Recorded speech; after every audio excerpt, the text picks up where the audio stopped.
믿음이란 이 손으로 만지거나 또 눈으로 보이는 것이 아니기 때문에 한마디로 이것이 믿음이다라고 설명하는 것은 참으로 어렵습니다.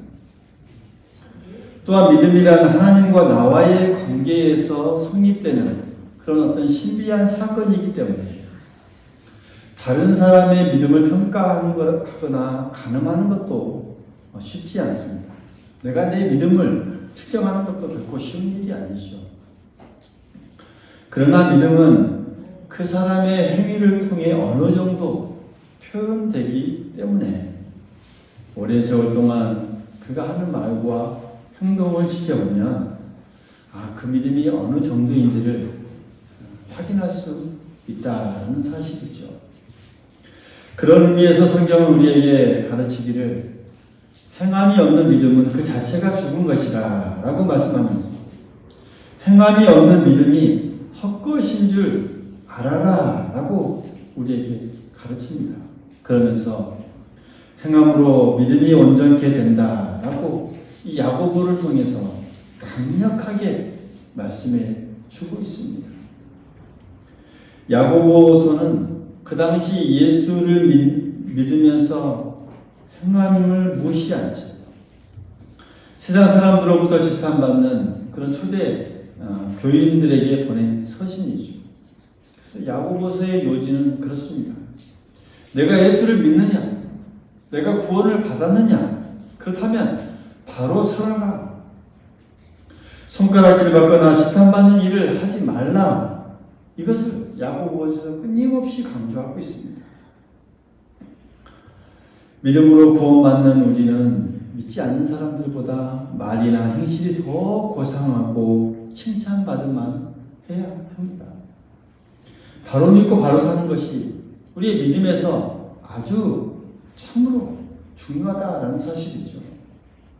그런 점에서 오늘 이 본문은 우리에게 믿음이 좋은 사람의 모습이 어떠한 것인가 라는 것을 우리에게 잘 보여주고 있습니다. 예수님께로부터 지금까지 이만한 믿음을 만나보지 못했다라고 칭찬받는 사람이 나오죠.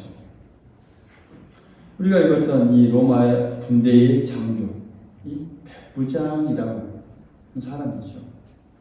그러니까 그저 그는 유대 나라의 파견나와 군사를 지휘하는 그런 어떤 장교였습니다. 그 직업이 군인 장교였다는 것 외에 그가 어떤 사람이고 이름이 무엇이고 또 가족 관계가 어떻다라는 것은 나와 있지 않아서 우리는 잘 모릅니다. 그럼에도 불구하고 도대체 어떤 믿음, 어떤 삶이었기에 그가 예수님께 그토록 칭찬을 받을 수 있었을까요? 오늘 그의 믿음의 모습을 우리가 하나하나 분석하고 살펴보면서 우리 스스로 또한 우리의 믿음을 뒤돌아보면서 우리도 예수님께 칭찬받을 수 있는 그 믿음이 되도록 더 노력하는 우리 모두가 될 수 있기를 간절히 소망하겠습니다. 오늘 이 본문을 통해 볼 때 이 백부장은 참으로 너그러운 사람이었다라는 것을 알 수가 있습니다. 그러니까 2절의 말씀을 보면 백부장의 사랑하는 종이 병들어 죽게 되었다라고 이렇게 표현합니다. 또 5절에 보면 그가 우리 민족을 사랑하고 또한 우리를 위하여 회당을 지었나이다 라고 그 다른 사람들이 그에 대해서 이렇게 말하는 그 내용을 우리가 볼 수가 있습니다. 이 로마 장교는 그가 살리고 싶었던 그 사람은 로마인이 아닙니다. 자신이 부리고 있는 그 종이었습니다. 당시 주인과 종의 관계는 이처럼 사랑을 주고받을 수 있는 그런 관계 참으로 있을 수 없는 일이죠. 시간도 건강도 물질도 소유도 자유도 다 주인의 것일 뿐 종의 것은 아무것도 없습니다. 그러니까 백부장의 종은 백부장의 그 소유로서 주인을 위해 목숨을 내걸고 살아야 하는 그 사람에 불과했었습니다. 그런데 백부장은 이 종을 사랑했다라고 표현하고 있고 뿐만 아니라 그의 이 종의 민족인 유대인을 사랑해서 회당까지 지어주었다라고 기록하고 있습니다. 그러니까 마치 그런 것이죠.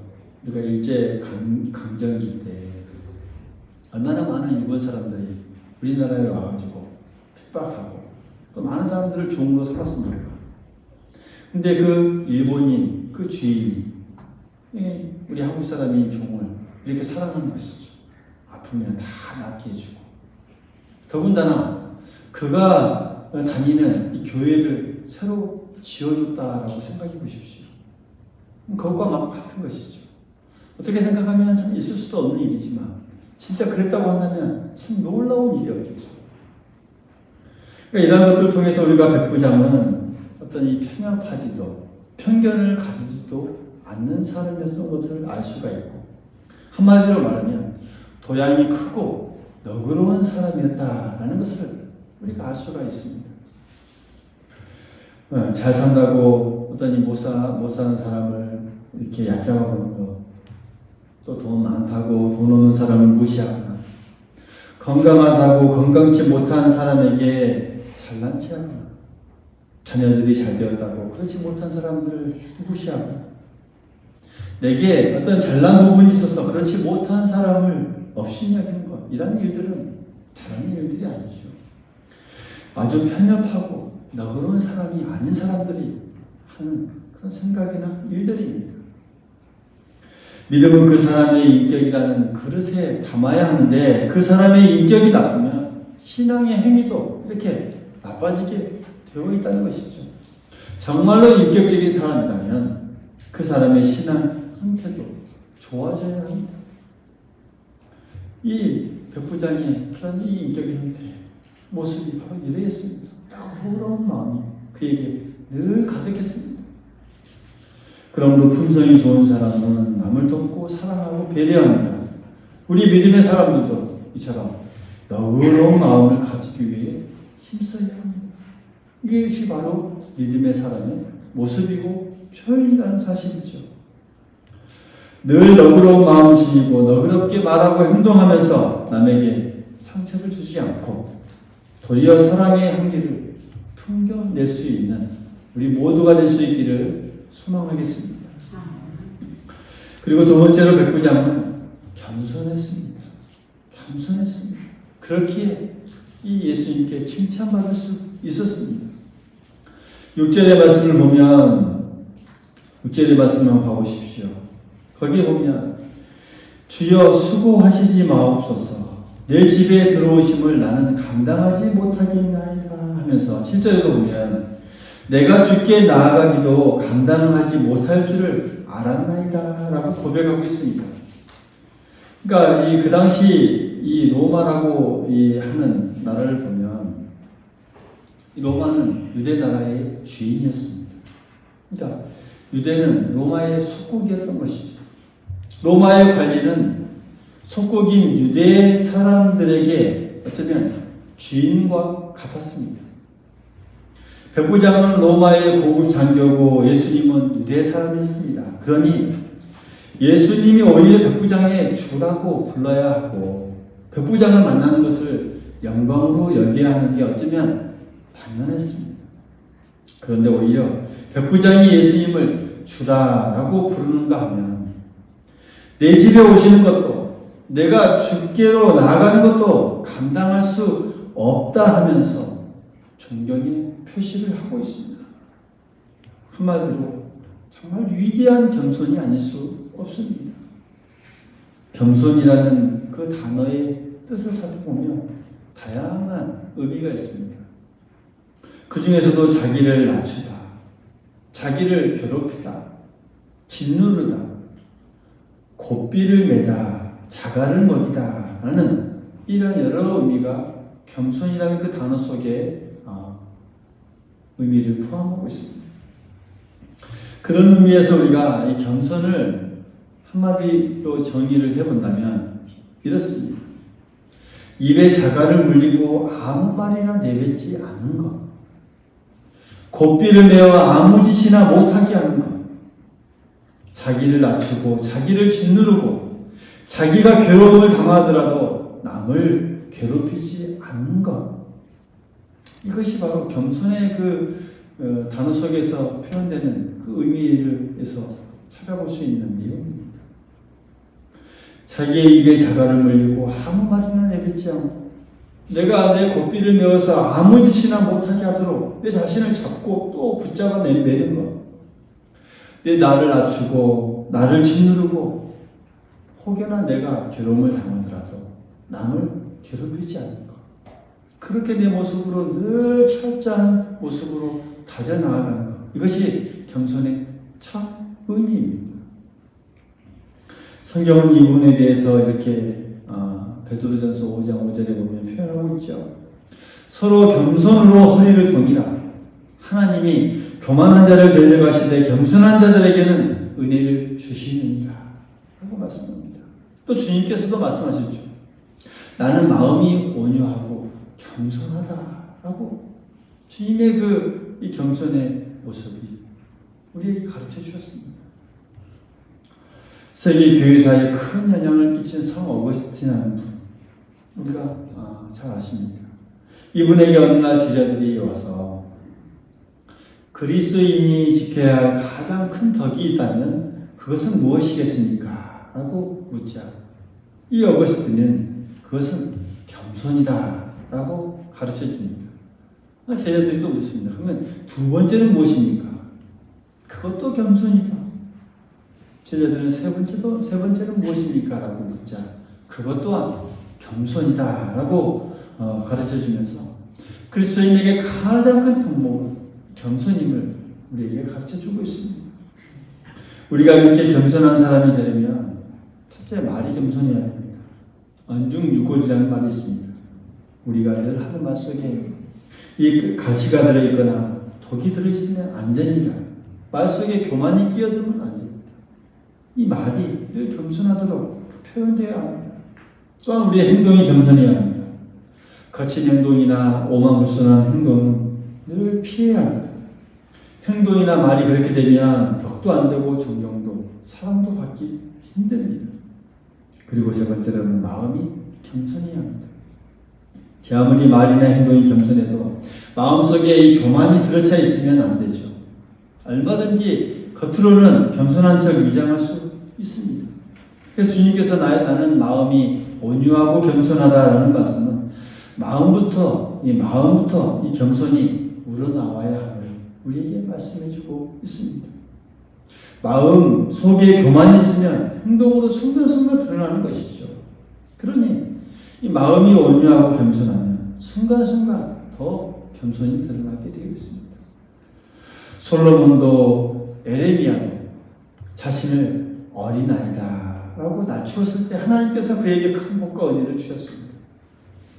아브라함은 자신을 티끌과 같다라고 했고 바울 역시 자신을 만삭되지 못한 자 그리고 죄인 중에 괴수다라고 표현했습니다. 그런 그들을 하나님께서 높여주셨고 큰 은혜를 베풀어 주셨습니다.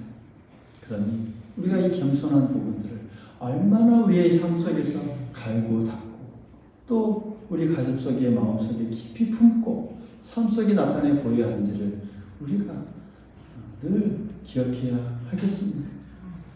내가 가진 지식 때문에, 내가 가진 위치 때문에, 소유 때문에, 경력 때문에, 경험 때문에, 재능이나 재주 때문에, 신앙적인 체험이나 직분 때문에 우리가 교만해서는 안 됩니다. 또 겸손할 수 있도록 늘 우리가 힘쓸 수 있기를 간절히 소망하겠습니다. 그리고 이 백부장은 이 순종의 모습이 있었습니다. 그랬기에 예수님께서 칭찬하셨습니다. 이만한 믿음이다 라고요. 8절의 말씀을 보면 함께 보시죠. 우리 보면 이렇게 표현하고 있죠. 나도 남의 수하에 든 사람이요 내 아래에도 병사가 있으니 이더러 가라 하면 가고 저더러 오라 하면 오고 내 종더러 이것을 하라면 하나이다 라고 표현합니다. 말하는 이 백부장의 말을 볼 수가 있습니다. 이 말의 뜻은 그렇습니다. 부하가 상관에게 순종하듯 종이 주인에게 순종하듯 저도 예수님께 그렇게 하겠습니다 라는 그런 이 순종의 표시이죠. 순종이 무엇입니까? 가라면 가고, 오라면 오고, 하라면 하고, 하지 말라면 하지 않는 것. 이것이 순종인 줄 믿습니다. 할렐루야. 순종이라는 이 단어에 보면 여러 의미가 있는데, 내가 아래에서 듣는다, 주의 깊게 듣는다, 유의하다, 따르다라는 의미가 있습니다. 순종의 의미는 이러한 의미를 우리에게 줍니다. 우리가 성경을 봐도 성경에는 하나님의 이 말씀을 순종하고 복받은 많은 사람들과 또 불순종하고 저주받는 많은 사람들의 이야기로 가득 차 있는 곳이 바로 이 성경입니다. 사도행전 5장에도 보면 순종에 대해서 이렇게 말하죠. 사람보다 하나님을 순종하는 것이 마땅하니라 라고 우리에게 하십니다. 그러니까 하나님께 순종하기 위해 사람의 말을 불순종하는 경우도 있고, 사람에게 순종하기 위해 하나님의 말씀을 거역하고 불순종하는 경우도 있습니다. 어떻게 해야 될까요? 우리는 하나님께 순종하는 것이 더 마땅하다. 그리스도인이기 때문에 사람의 말보다 하나님의 말씀을 더 순종해라 라고 우리에게 가르쳐주고 있습니다. 우리가 아는 말씀 사무엘상 15장 22절에 보면 순종이 제사보다 낫고 듣는 것이 수장의 기름보다 낫다. 하나님 앞에 어떤 것보다도 순종이 낫다라는 것을 가르쳐주고 있습니다. 베드로전서 1장에 보면 너희가 진리를 순종함으로 너희 영혼을 깨끗하게 하라 라고 가르쳐주고 있습니다. 그러니까 순종해야 우리의 영혼이 깨끗해질 수 있습니다. 그리스도인의 결국은, 그리스도인의 이 마지막은 우리의 이 영혼이 얼마나 깨끗해지냐라는 거기에 달려 있습니다. 근데 순종하면 우리의 영혼이 깨끗해진다는 것이죠. 히브리서 5장 8절에도 보면 예수님은 하나님의 아들이셨지만 순종함을 배우셨다라고 우리에게 말씀해 줍니다. 또 로마서 5장에 보면 아담 한 사람이 순종하지 아니함으로 많은 사람이 죄인이 되었고 예수 그리스도 한 사람이 순종함으로 많은 사람이 의인이 되리라 라고 말씀해 주고 있습니다. 묵묵히 순종하셨던 그 예수 그리스도, 예수님을 우리가 오늘 생각해 보십시다. 무거운 십자가를 지고 갈보리 그 산 언덕을 순종하며 올라가셨던 그 예수 그리스도를 우리가 바라보면서 우리도 그 뒤를 따라서 우리도 순종의 길을 한 걸음 걸어 나아가는 우리 모두가 될 수 있기를 간절히 소망하겠습니다. 마지막으로 백부장은 이 말씀을 믿었습니다. 그 말씀을 믿을 그 마음이 그에게 있었습니다. 6절의 이 말씀을 보면 이렇게 표현하고 있죠. 6절의 말씀 봐보십시오. 주여 내 집에까지 오시는 그 수고를 하지 마십시오 라고 표현하고 있고요. 7절을 보면 말씀만 하사 내 하인을 낫게 하소서 라고 그가 이 믿음을 고백하고 있습니다. 그러니까 그 뜻이 무엇입니까? 내 집에까지 수고롭게 오시지 않고 말씀만 하셔도 내 하인이 낫게 될 줄을 믿습니다 라는 그 믿음의 고백입니다. 기독교는요, 말씀이신 예수 그리스도를 믿는 종교입니다. 할렐루야. 말씀이신 그 예수님을 믿는 종교입니다. 예수님이 말씀이십니다. 창세기 1장을 보면 하나님은 말씀으로 천지를 창조하셨습니다. 요한복음 1장 1절에 보면 태초에 말씀이 계시니라 이 말씀이 하나님과 함께 계셨으니 이 말씀은 곧 하나님이십니다 라고 말씀합니다. 이 두 구절의 뜻은 예수님께서 말씀이시고 이 말씀이 세상을 창조하셨다는 것을 우리에게 가르쳐주고 있습니다. 말씀만으로도 이 세상을 창조하셨고 죽은 자를 살리시고 그 말씀만으로도 병자를 고치시고 말씀만으로도 풍랑을 잔잔케 하시는 그것을 믿는 것이 말씀 신앙입니다. 창세기 1장 3절에 보면 빛이 있으라 하심에 빛이 있었고 그렇게 되었다 라는 것들을 말씀해 줍니다. 그러니까 빛을 하시고 그대로 되니라. 계속해서 이 창세기 1장의 창조의 역사를 보면 말씀하시고 그대로 되었다. 또 말씀하시고 그대로 되니라. 이 표현이 반복되고 있습니다. 말씀하시고 그대로 되는 역사가 계속되고 역사되어지고 있습니다. 예수님도 마찬가지입니다. 죽은 나사로의 그 무덤을 향해서 나사로야 나오라 하심에 나사로가 수족을 배로 동이채로 그대로 걸어 나오죠. 풍랑이는 바다를 향해서 바다야 바람아 잔잔하라 말씀하시되 풍랑이 잔잔해졌습니다. 귀신 들린 사람을 향해 더러운 귀신아 그 사람에게서 나오라 라고 하시자 귀신이 소리 지르며 그 사람에게서 나왔습니다. 바로 이 말씀의 이 능력, 말씀만으로 모든 것을 역사하시고 창조하시고 해결하시는 그 말씀의 능력을 이 백부장이 믿었던 것이죠. 그래서 말씀만 해주십시오. 말씀만 하셔도 내 종이 나을 줄 믿습니다 라고 고백했던 것이죠. 예수님은 이 믿음을 정말 위대한 믿음이요 이만한 믿음을 만나보지 못했다라고 칭찬하셨던 것입니다. 사랑하는 성도 여러분, 우리는 믿음으로 사는 자들입니다. 할렐루야. 믿음으로 구원받은 자들이고 믿음으로 하늘나라의 그 소망을 품고 사는 자들입니다. 그렇다면 우리의 믿음은 어때야 할까요? 주님께서도 칭찬할 만한 그 믿음 우리 모두가 소유해야 되지 않겠습니까? 모든 사람에게 큰 너그러운 사랑, 마음에서부터 우러나오는 그 겸손의 사랑, 주님의 그 뒤를 따라 묵묵히 순종의 길을 걸어가는 사람, 말씀의 능력을 굳건히 믿었던 그 백부장의 그 믿음의 모습을 예수님께서는 오늘 칭찬해 주셨습니다. 오늘 우리 모두가 우리도 주님께로부터 이렇게 칭찬받은 자들이 될 수 있기를 간절히 소망하겠습니다. 이만한 믿음을 내가 보지 못했다라고 예수님께 칭찬받는 우리 모두가 되어야 하겠습니다.